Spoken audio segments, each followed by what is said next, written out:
They must have built this. Yes, they did. It's my place now.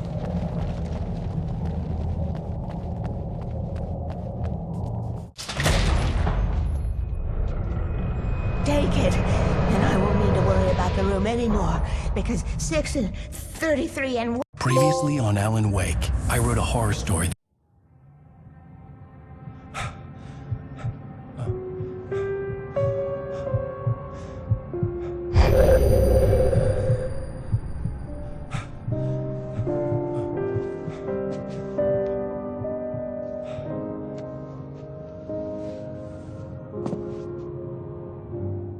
I had a hangover. My head was about to explode and the light hurt my eyes. I needed my sunglasses and painkillers to dull the pain. In one of my finer moments of self-deception, I swore to quit drinking.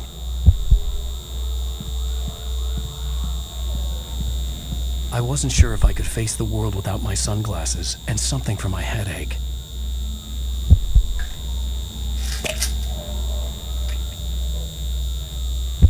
The pills worked fast. The prospect of being awake started to seem bearable again.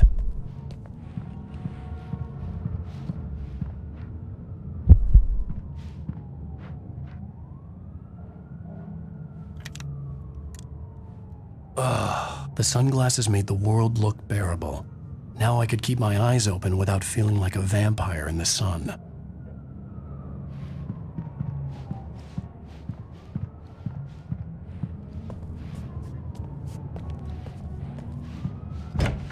There was a message waiting for me on the machine. You have one new message. Al! Are you still asleep? Wakey, wakey! You should have your show on your TiVo. If Alice wasn't too mad to record it. As she called me earlier and really chewed me out. Yeah, we went a little overboard last night. But parties are a part of this business. Al, look, I'm saying this as your friend.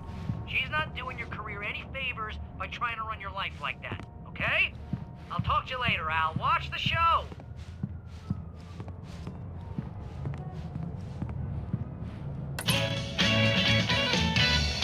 Ladies and gentlemen, welcome back to the Harry Gallic Show. Thank you, everybody.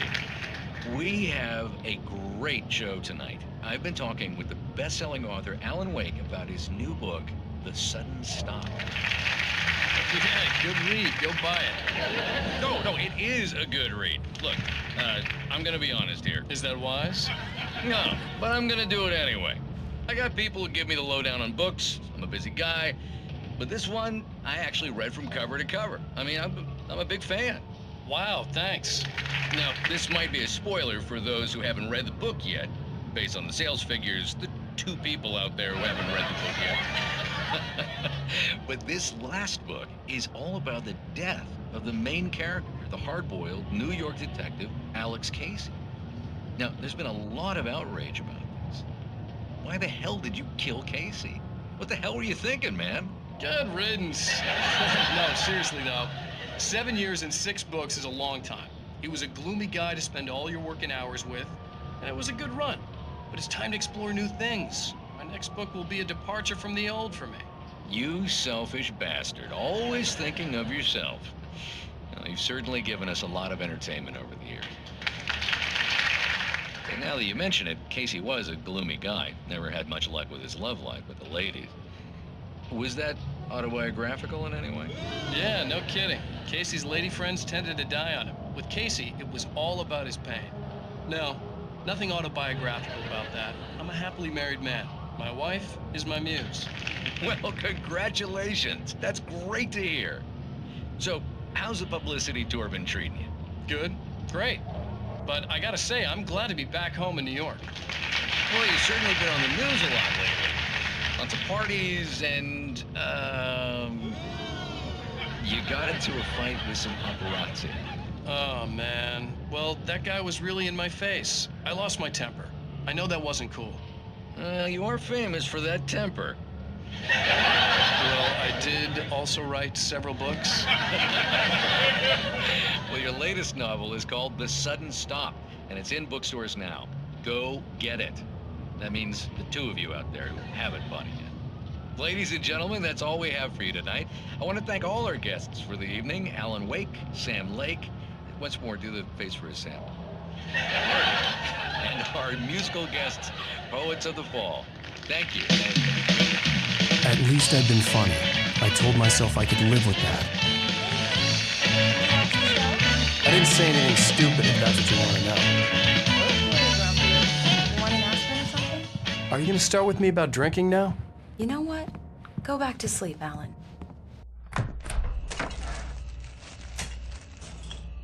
What? Now you can't even talk to me? Well, this morning I was angry because you said you'd be home at midnight and you showed up at 7 a.m. and passed out in mid-sentence. Now I'm over it.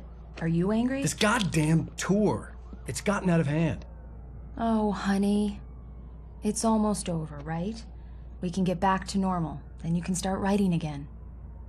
I'm sorry, honey. Alan, you're not thinking straight. Just take a shower and go back to bed, huh? Yeah, you're right, honey. I'm sorry. Once this is over, let's go away together. A vacation. Just you and me. Some peace and quiet.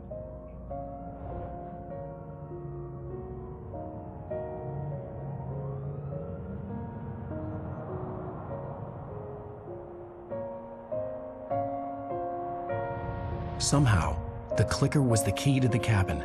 I had to return to Cauldron Lake to save Alice.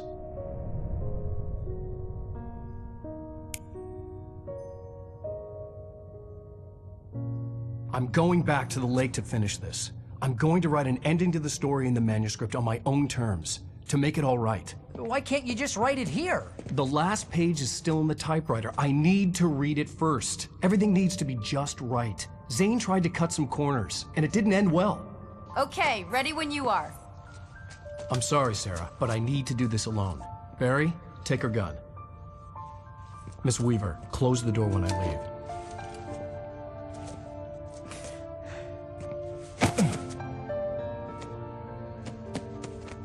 Good luck, Al. See you later.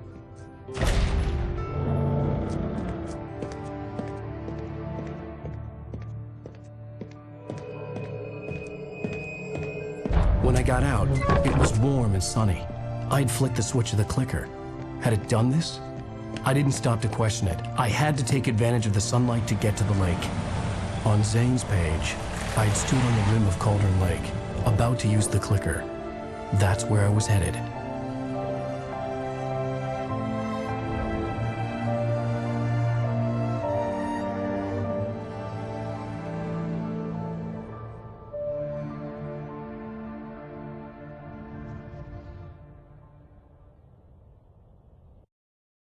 Alone, in daylight, surrounded by the beauty of the Pacific Northwest landscape. It was hard not to let doubt creep in one last time. I could still chalk everything up to a dream, a delusion. I had enough imagination to make up something like this, having been in the cabin all this time, trapped in a story inside my head, gone mad from grief over Alice's death like Hartman had claimed. There would be no way of knowing. I told myself it didn't really matter. My course was set.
link between us, always would be.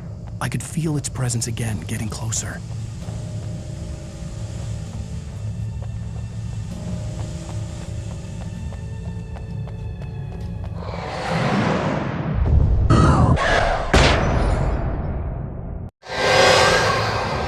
I will kill your wife.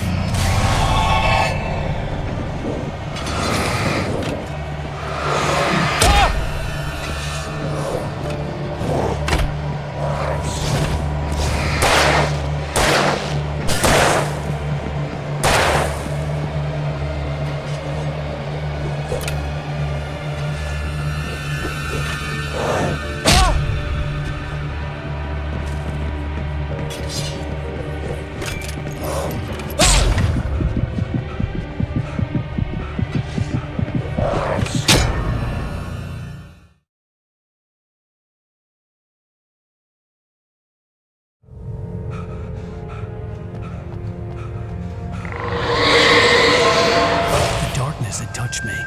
There was a link between us, always would be. I could feel its presence again, getting closer.